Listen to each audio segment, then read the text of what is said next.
നമസ്തേ. ഇന്നത്തെ വീഡിയോയിലൂടെ നമ്മൾ മനസ്സിലാക്കുന്നത് ധർമ്മദേവതകളെക്കുറിച്ചാണ്.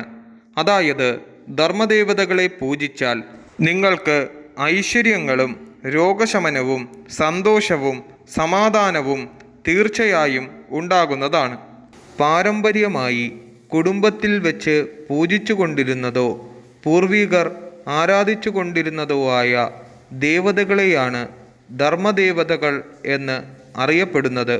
ഒരു കാലത്ത് ഐശ്വര്യവും ആയുരാരോഗ്യ സൗഖ്യവും ധനസ്ഥിതിയും തന്നിരുന്ന ധർമ്മദേവതകളെ അടുത്ത തലമുറയിൽ ഉൾപ്പെട്ടിരിക്കുന്നവർ പരിപാലിക്കാതെ വരികയും ആ ധർമ്മദേവതകൾ ബാധാവസ്ഥയിൽ വരികയും ചെയ്യുമ്പോൾ ആ വ്യക്തിക്ക് മരണം, രോഗം, ദുരിതം, ധനനഷ്ടം എന്നിവയെല്ലാം വന്നു ചേരുന്നു. ഈ കുടുംബത്തിൽ ഉൾപ്പെട്ടിരിക്കുന്ന ഓരോരോ വ്യക്തികളുടെ ജാതകത്തിലും നല്ല സ്ഥാനത്ത് നിൽക്കുന്ന ഗ്രഹങ്ങളുടെ ദശാകാലഘട്ടം ആയിട്ടും അവർക്ക് പുരോഗതി ഉണ്ടാകുന്നില്ല.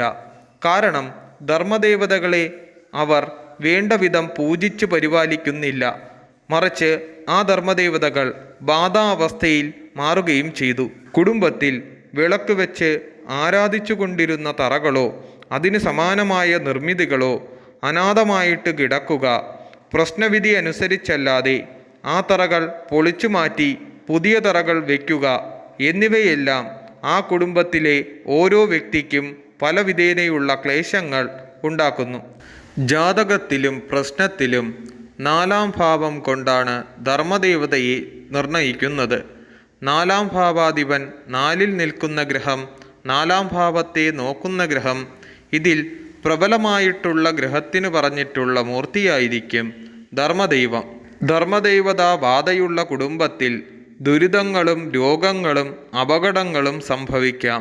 ഒരു വിദഗ്ധനായ ദൈവജ്ഞനെ കൊണ്ട് കുടുംബ പ്രശ്നം വെച്ചാൽ ധർമ്മദേവതാ ബാധയെക്കുറിച്ച് വ്യക്തമായി അറിയുവാൻ കഴിയും. കുടുംബ പുരോഗതിയെയും ഐശ്വര്യത്തെയും തടസ്സപ്പെടുത്തുന്ന ധർമ്മദേവതാ ബാധ നിർബന്ധമായും പരിഹരിക്കപ്പെടേണ്ടതാണ്.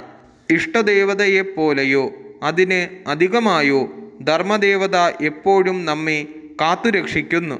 നാം ആ ദേവതയെ വിധിപ്രകാരം ഭജിച്ചാൽ വർഷത്തിൽ ഒരിക്കലെങ്കിലും കുടുംബാംഗങ്ങൾ ഒരുമിച്ച് ധർമ്മദേവതാസ്ഥാനത്ത് ദർശനം നടത്തി പൂർവികരാൽ തുടർന്നു വന്ന ആചാരങ്ങൾ നിർബന്ധമായും മുടങ്ങാതെ തുടരേണ്ടതാണ്.